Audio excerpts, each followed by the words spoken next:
El misterio de San Agustín y la religión maniqueísta. 31 datos, y así fue su muerte.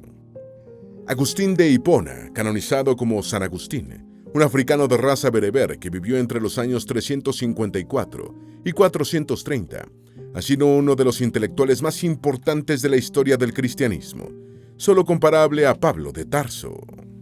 Sus obras se convirtieron en clásicos del pensamiento occidental, y su doctrina de la guerra justa resultó tan adelantada a su tiempo que influyó en las convenciones de Ginebra, posteriores a la Segunda Guerra Mundial. Se hizo cristiano ya adulto y en su etapa precristiana simpatizó con el maniqueísmo, llevó una vida hedonista, se relacionó con una amante durante casi 15 años y tuvo un hijo con ella como padre soltero. Sus supuestos restos fueron encontrados en el siglo XVII y reposaban en su mayor parte en la iglesia de San Pietro, Inciel de Oro, de la ciudad italiana de Pavia. El cúbito de su brazo derecho se encuentra en la iglesia que lleva su nombre en la ciudad argelina de Annaba, la antigua Hipona, de la que fue obispo durante más de 3 décadas y en la que murió. ¿Cuál fue el origen de Agustín de Hipona? ¿Cómo se relacionó con el maniqueísmo? ¿Cómo se convirtió al cristianismo? ¿Qué fue lo más destacable de su obra? ¿Cómo murió? Hoy conoceremos todo sobre uno de los personajes más influyentes en la historia del cristianismo. Antes de meternos a fondo, no te olvides de suscribirte a nuestro canal y activar las notificaciones para mantenerte al día con nuestras actualizaciones.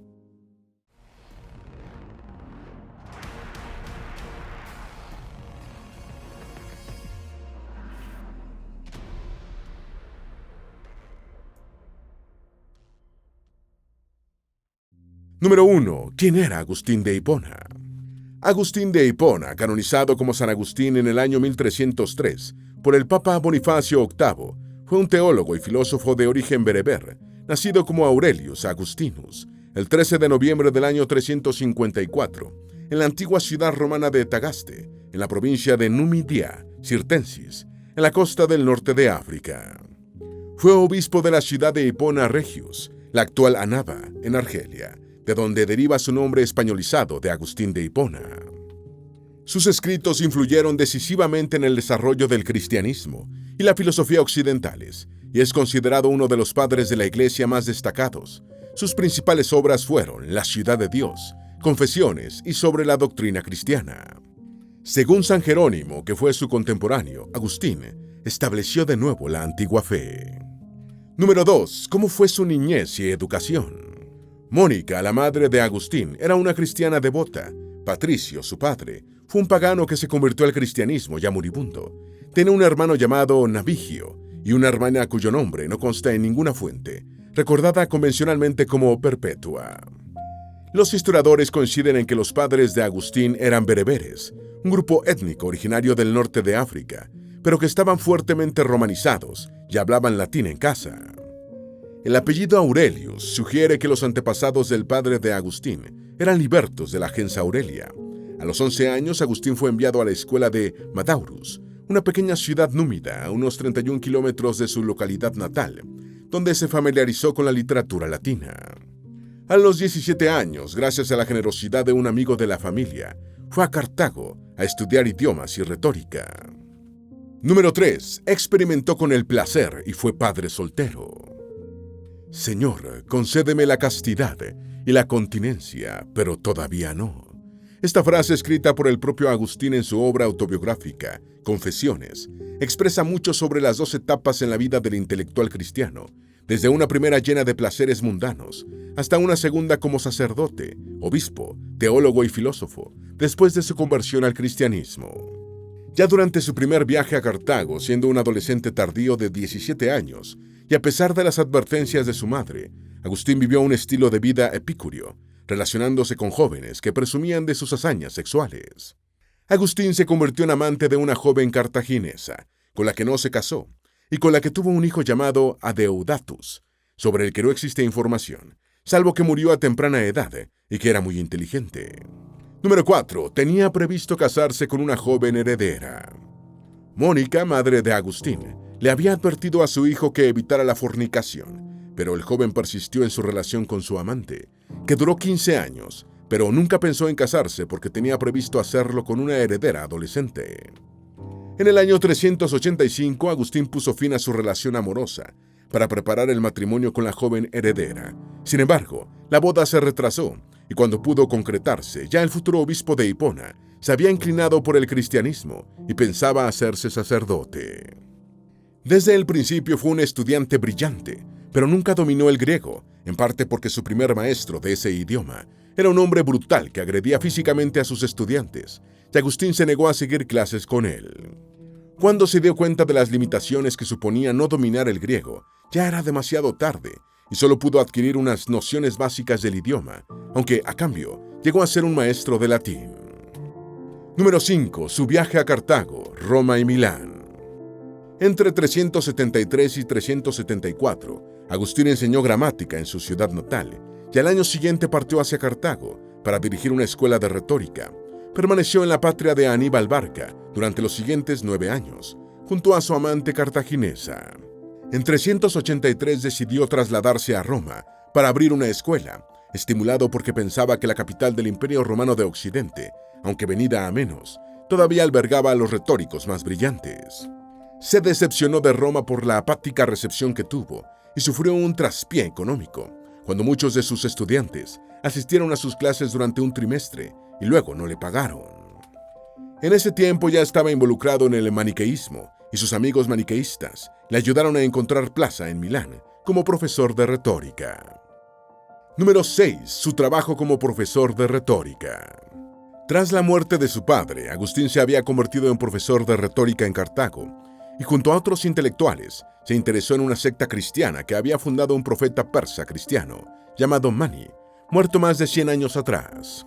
El maniqueísmo, la doctrina de Mani, enfatizaba la dualidad entre el bien y el mal, según los principios filosóficos del zoroastrismo y el gnosticismo, y el planteamiento atrajo a Agustín. Aunque la Iglesia romana había declarado herético al maniqueísmo, la secta creció en popularidad en el Imperio Romano y más al este, a lo largo de la Ruta de la Seda. Lo que quizás atrajo a Agustín al maniqueísmo fue que, estando en los inicios de su relación amorosa, la religión de Mani admitía a oyentes que no tenían que seguir la vida ascética de los conversos. Número 7. ¿Qué era el maniqueísmo? El maniqueísmo fue una religión universalista fundada en el siglo III de la Era Común en el Imperio Sasánida por Mani, un sabio y profeta parto. Mani afirmaba ser el cuarto y último profeta enviado por Dios, después de Zoroastro, Buda y Jesús. La religión tuvo una veloz expansión, extendiéndose por los territorios de habla aramea y prosperando entre los siglos III y VII. En su apogeo fue una de las religiones más ampliamente extendidas, con seguidores en Occidente, en regiones controladas por el Imperio Romano, y en Oriente, en la China de la dinastía Han. Parte de la esencia doctrinal del maniqueísmo se fundamentaba en 2 principios creadores, el bien y el mal, en permanente conflicto. Por ello, en la cultura cristiana occidental, la palabra maniqueísmo pasó a reflejar la tendencia a reducir la realidad entre lo mejor y lo peor. Número 8. Por un tiempo el maniqueísmo fue el principal rival del cristianismo en el Imperio Romano. Durante un pequeño lapso de tiempo, el maniqueísmo fue el principal rival del cristianismo primitivo, como el credo religioso llamado a reemplazar al politeísmo clásico. Bajo el llamado dominado romano, la época transcurrida entre el año 284, con el ascenso de Diocleciano, y el fin del Imperio Occidental en 476, el maniqueísmo fue perseguido por la Roma imperial y con el tiempo resultó erradicado. Desde la antigüedad tardía, el maniqueísmo se difundió por el Imperio Romano y el Imperio Sasánida, y ya finalizada la Edad Antigua e iniciada la Edad Media, continuó divulgándose por Francia, Inglaterra, el mundo islámico, el centro de Asia, Japón y China, donde perduró significativamente hasta el siglo XVII. Para ilustrar la gran cobertura geográfica del maniqueísmo, se ha dicho que llegó a abarcar desde el Atlántico hasta el Pacífico. Número 9. ¿Cómo era la cosmogonía del maniqueísmo? El maniqueísmo enseñaba una elaborada cosmología dual que describía el conflicto perpetuo entre un mundo bueno, iluminado, en permanente contraste, con un mundo malévolo, oscuro y materialista. Mani pretendía combinar y sintetizar las enseñanzas de Platón, Zoroastro, Buda, Jesús, el marcionismo, el judaísmo helenístico y rabínico, y el gnosticismo, así como las de las religiones de la antigua Grecia, Babilonia, Mesopotamia en general y los cultos mistéricos. El maniqueísmo fue concebido desde sus comienzos como la fe última y definitiva, por cuanto pretendía completar y al mismo tiempo anular a todas las demás. En este sentido, al rivalizar con otras religiones, como el zoroastrismo, el budismo y el cristianismo gnóstico, de sus contactos con ellas se derivaron numerosos fenómenos de fusión doctrinal. Número 10. ¿Cómo fue su conversión? Mónica, que ya era cristiana, deseaba la mejor posición social para Agustín y lo presionaba para que se convirtiera al cristianismo, la religión oficial en el imperio desde el año 380 y en franco auge. Finalmente, Agustín se hizo cristiano en el año 386, conversión que alcanzó la celebridad, ya que escribió detalladamente sobre ella en su obra Confesiones, en la que realizó una retrospectiva psicológica de su vida. Un Agustín ya de 43 años cuando escribió Confesiones, analizó las decisiones fundamentales de su vida, una búsqueda que los eruditos modernos consideran más intelectual que emocional. Su conversión se produjo en Milán, ciudad a la que se había trasladado su madre. Un día se encontraba sentado en un banco esperando a Mónica, cuando creyó escuchar las palabras «toma y lee». Al no ver a nadie más, asumió que había sido un llamado de Dios y se convirtió. Número 11. Su madre lo ayudó a salir del compromiso de la boda. Cuando Agustín le dijo a su madre que iba a hacerse cristiano, la mujer experimentó una gran felicidad. Sin embargo, como no le gustaba hacer nada a medias, declaró que si iba a ser cristiano, sería un cristiano célibe. Esto no mortificó a Mónica, quien se ocupó de las delicadas negociaciones para cancelar la boda, que estaba en mente, y poco después murió. Número 12. La metafísica de la culpa. Agustín siempre fue muy cercano a su madre y la muerte de Mónica lo devastó y traumatizó. Algunos estudiosos de la vida y obra de Agustín sostienen que el trauma causado por la muerte de su madre probablemente contribuyó a lo que después se convirtió en su metafísica de la culpa. En este sentido, su idea básica era que Dios había hecho todo de la nada y que cada cosa salida de ese proceso creador era buena. Esto derivaba en que cada ser humano estaba en deuda con Dios y cuando pecaba aumentaba su saldo deudor. Número 13. Obispo de Hipona. Agustín fue consagrado como obispo de Hipona en el año 395, 4 años después de haber recibido la consagración como sacerdote y 8 años después de su conversión al cristianismo. Su rápido ascenso en el clero puede explicarse por 2 motivos. En primer lugar, en la etapa temprana del cristianismo los ascensos eran más rápidos por la misma naturaleza de las estructuras jerárquicas, en proceso de formación y por la mayor tasa de mortalidad. En segundo lugar, las dotes intelectuales de Agustín eran muy superiores a las de sus competidores y, además, su tardía conversión hizo que cuando alcanzó el sacerdocio ya era un hombre de 37 años. Número 14. La fama de sus sermones creció con el obispado. Tras ser elegido obispo de Hipona, Agustín hizo construir su propio monasterio y la fama de sus enseñanzas y sermones se acrecentó. No era extraño que propiciara debates públicos en las reuniones de gobierno de la ciudad, donde discutía acerca de las herejías que persistían en la provincia. Demostrando que no hay peor cuña que la del mismo palo, incluso entre los futuros santos, machacó a los maniqueos, sus antiguos compañeros de fe, durante estos debates. Número 15. Vivió en permanente lucha contra sus pensamientos eróticos. La vida célibe parece que nunca molestó significativamente a Agustín en el sentido físico, pero como era un perfeccionista, le continuaban inquietando sus pensamientos sobre el sexo. Creyó que esos pensamientos desaparecían con la vejez, pero cuando uno de sus feligreses de 70 años le comentó que acababa de tener un hijo, se alarmó ante la persistencia del apetito sexual. Sus constantes luchas contra sus pensamientos en esta y otras materias le llevaron a formularse la pregunta de por qué los seres humanos seguían pecando, al menos intelectualmente, cuando sabían que no debían hacerlo. Número 16. El pensamiento recurrente del robo de las peras. Un pensamiento que retornaba constantemente a la mente de Agustín y que describió en su obra Confesiones, estaba relacionado con un hecho de su adolescencia, cuando robó unas peras en compañía de unos amigos en el jardín de un vecino. Pensaba en este incidente una y otra vez, reprochándose que él y sus amigos no lo habían hecho por hambre, ya que ninguno estaba hambriento. Tampoco lo habían hecho porque vivieran en la pobreza, puesto que si bien todos eran de familias modestas, a ninguno le faltaba la comida en el hogar. ¿Por qué lo habían hecho? Esa era la pregunta que lo atormentaba. Número 17. El consuelo de San Pablo. El único y relativo consuelo de Agustín en el asunto de las peras era que un cristiano más importante que él ya había pasado por similares tribulaciones cerca de 3 siglos atrás. En efecto, unos 300 años antes del robo de las peras, el apóstol Pablo había escrito en su epístola a los romanos: aunque quiero hacer el bien, el mal está en mí. Porque en mi interior me deleito en la ley de Dios, pero veo otra ley en mí que hace guerra contra la ley de mi mente, y me lleva prisionero de la ley del pecado que actúa en mí. Miserable de mí, ¿quién me librará de este cuerpo que está sujeto a la muerte? Gracias a Dios, que me libra por medio de Jesucristo nuestro Señor. Número 18. ¿Cómo fue su muerte? Poco antes de la muerte de Agustín, los vándalos, una tribu germánica, invadieron el África romana y sitiaron Hipona en la primavera del año 430. En ese momento, Agustín ya estaba en la etapa final de su enfermedad, y según Posidio de Calama, realizó el único milagro que se le atribuye durante el asedio vándalo, curando a un hombre enfermo. Se afirma que en un acto público de penitencia y solidaridad con los pecadores, Agustín se excomulgó poco antes de su muerte.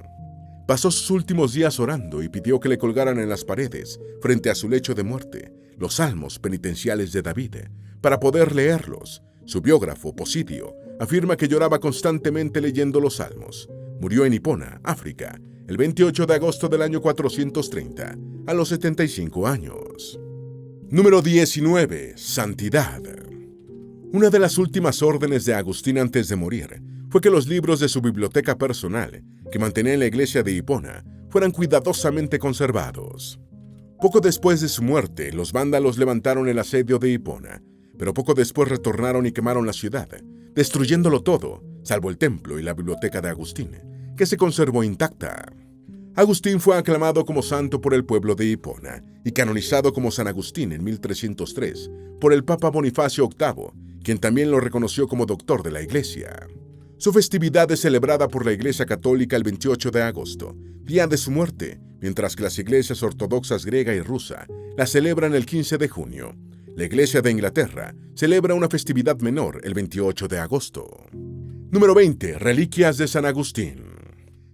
Según Beda el Venerable, los restos de Agustín fueron llevados a la isla de Cerdeña por prelados cristianos expulsados del norte de África, y cerca del año 720, el obispo Pedro de Pavia los trasladó a la iglesia de San Pietro in Ciel de Oro, en la ciudad lombarda, para preservarlos de las incursiones sarracenas.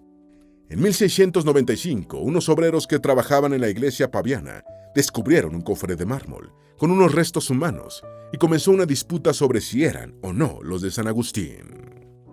La discusión se mantuvo hasta los años 1720, cuando el Papa Benedicto XIII le pidió a Monseñor Pertusati, obispo de Pavia, que tomara una decisión, y el obispo dictaminó que los huesos pertenecían a Agustín. En 1842, el presunto cúbito del brazo derecho de San Agustín fue llevado a la ciudad argelina de Annaba, la antigua Hipona, donde se encuentra insertado dentro de un tubo de vidrio, en una estatua de tamaño natural del santo, en la basílica a él dedicada. Número 21. Defendía que el humano era cuerpo y alma.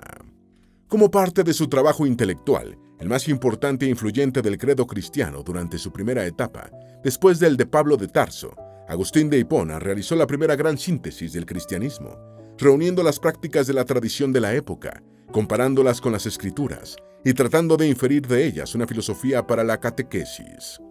En su tiempo todavía no se hablaba de teólogos, pero sin duda lo fue. Agustín fue uno de los pioneros en sostener que el ser humano era la reunión de dos sustancias, cuerpo y alma, una idea que marcaría el pensamiento filosófico a partir de entonces. También postuló que si bien la Iglesia era una sola entidad, debía entenderse en dos ámbitos: el visible, formado por los templos, los sacramentos y el clero, y el invisible, constituido por las almas de los fieles.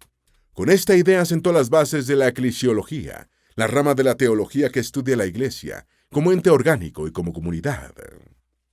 Número 22. Elegir amar.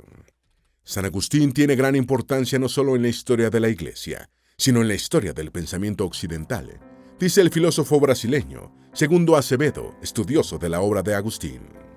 Acevedo afirma que una de las preocupaciones centrales en la obra de Agustín es el concepto de voluntad. Y agrega, la noción de voluntad no fue desarrollada por los griegos, aunque Aristóteles da indicaciones para poder reflexionar sobre ella. Agustín identifica la voluntad y la condiciona a la noción de elección, de liberación. Para Agustín, la elección se basaba en el conocimiento, pero sobre todo en la capacidad propiamente humana de amar. El amor es una elección, dice Acevedo. Número 23. El pecado original. Como estudioso de la Biblia y como muchos eruditos después de él, Agustín recurrió al Génesis para analizar cómo el mal llegó al mundo y por qué los humanos pecan. Los padres de la Iglesia del siglo II interpretaron que Eva había sido seducida por la serpiente, el demonio en la teología actual, y la primera mujer a su vez sedujo al primer hombre para que desobedeciera. Así quedaron introducidas la lujuria y la vergüenza como sentimientos humanos, y el pecado lujurioso fue un mal necesario para poblar el mundo y hacer crecer la Iglesia. Agustín reflexionó sobre ella sosteniendo que Dios había creado los genitales humanos, ordenando multiplicarse, y que esta actividad debía ser vista como una función humana natural, similar a comer o caminar. Sin embargo, ese acto humano de multiplicación que Agustín consideraba tan natural, había quedado manchado por la desobediencia de Adán y Eva, configurando la doctrina del pecado original, que atañe a toda la raza humana según el cristianismo. Número 24. La persistencia del pecado. El concepto de pecado original de Agustín quedó marcado por una visión fatalista de la humanidad, y hablaba de los seres humanos como las masas condenadas, desde la misma concepción por ser concebidos pecaminosamente. El bautismo permitía el ingreso a la Iglesia, pero no eliminaba la tendencia humana al pecado. Tal como él mismo sabía, los cristianos bautizados continuaban pecando, tanto en cuerpo como en mente. Así, según Agustín, el mal había surgido de un acto de debilidad de la voluntad humana, tanto en su vertiente física como mental. El pecado original había sido la incapacidad humana de resistir la tentación por la inclinación de su voluntad hacia el mal. Número 21. La omnisciencia de Dios. Según Agustín, la materia en sí no era mala, pero sí podían serlo su exceso y la actitud de uno hacia ella. Pensaba que como los humanos eran los responsables del mal, serían juzgados por Dios por estos pecados, y como Dios era el único ser omnisciente, es decir, el que todo lo sabía, ya estaba al tanto de quién se condenaría y quién se salvaría. Argumentaba que originalmente Dios le había dado a Adán y Eva el libre albedrío, pero que éste, al igual que la inmortalidad, se había perdido tras el pecado original. Número 26. El donatismo. Durante la última persecución de los cristianos, bajo el gobierno del emperador Diocleciano, entre los años 302 y 306, algunos obispos habían cometido el pecado de ofrecer sacrificios a los dioses paganos, y después se abrió a debates si debían ser perdonados y retornados a sus antiguas posiciones. El emperador Constantino, quizá pensando más como político que como simpatizante del cristianismo, tomó la decisión de perdonarlos, y el obispo Donato de Roma no estuvo de acuerdo. Donato se fue al norte de África con un grupo de seguidores y creó iglesias donatistas, en las que se predicaba que el clero debía ser intachable, una iglesia de santos y no de pecadores. Los donatistas empezaron a robar a los católicos, distribuyendo lo robado entre los pobres, e incluso atacaron santuarios paganos con la idea deliberada de que los capturaran y ejecutaran, permitiéndoles convertirse en mártires. Número 27. Se manifestó en contra del donatismo. Agustín se manifestó en contra del extremismo de los donatistas y defendió la readmisión de los obispos que habían realizado actos en honor de los dioses paganos, quienes habían actuado bajo coacción, amenazas de muerte y tortura, con el argumento de que en la Iglesia siempre habría santos y pecadores. Durante sus varios enfrentamientos con el emperador Teodosio I, el obispo Ambrosio llegó a excomulgar al monarca romano y desarrolló la idea de que el Estado había sido creado para ejecutar los dictados de la Iglesia, en uno de los primeros episodios del histórico debate entre el poder eclesiástico y el poder secular. Tomando partido por Ambrosio en el año 410, Agustín le pidió al emperador Honorio que enviara al ejército romano contra los donatistas, quienes fueron masacrados de tal forma que el propio solicitante de la acción tuvo que protestar. Número 28. La ciudad de los dioses contra los paganos.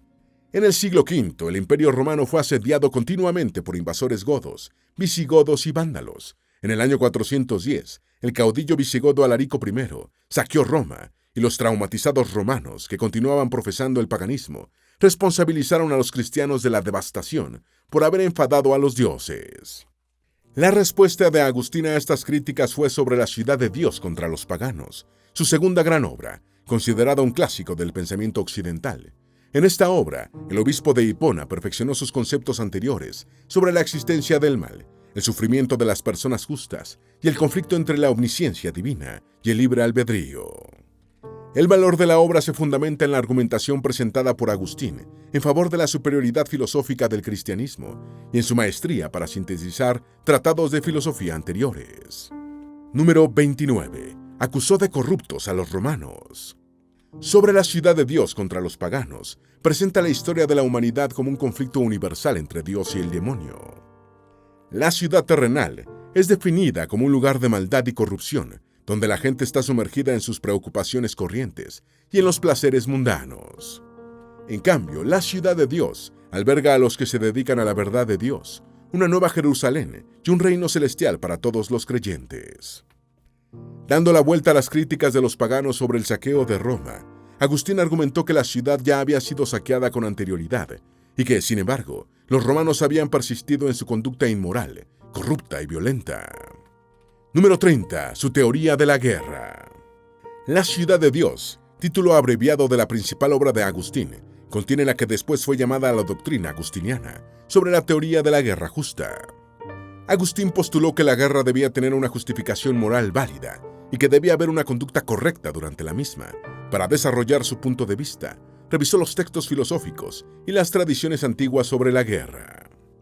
Sobre esto escribió: porque el que tiene autoridad está al servicio de Dios para vuestro bien. Pero si hacéis lo malo, tened miedo, porque los gobernantes no llevan la espada en vano, sino que están al servicio de Dios, agentes de la ira para castigar a los que hacen lo malo. Número 31. La teoría de la guerra justa tuvo ecos en el siglo XX. Con revisiones y adaptaciones a lo largo de los siglos, los ecos de la teoría de la guerra justa de Agustín se sintieron 1500 años después, con las convenciones de Ginebra posteriores a la Segunda Guerra Mundial sobre la protección de los no combatientes y de los prisioneros de guerra, el tratamiento de los civiles durante los conflictos y la limitación de las brutalidades. La ciudad de Dios también influyó notablemente en la obra de humanistas y escolásticos posteriores de la Edad Media. Entre los siglos XI y XIII, Anselmo de Canterbury y Tomás de Aquino utilizaron argumentos agustinianos para defender sus ideas e interrelacionar la fe con la razón. Esperamos que este video te haya sido útil. Si tienes algo que agregar, por favor, compártelo con nosotros en la sección de comentarios. Dale me gusta a este video y envíale el enlace a tus familiares y a tus mejores amigos para que también sepan más sobre el misterio de San Agustín y la religión maniqueísta y cómo fue su muerte. Si eres nuevo en nuestro canal, no olvides suscribirte. No se te olvide seguirnos en todas nuestras redes sociales, que van a estar aquí abajo en la descripción. Recuerda, un pueblo que no conoce su historia está condenado a repetirla.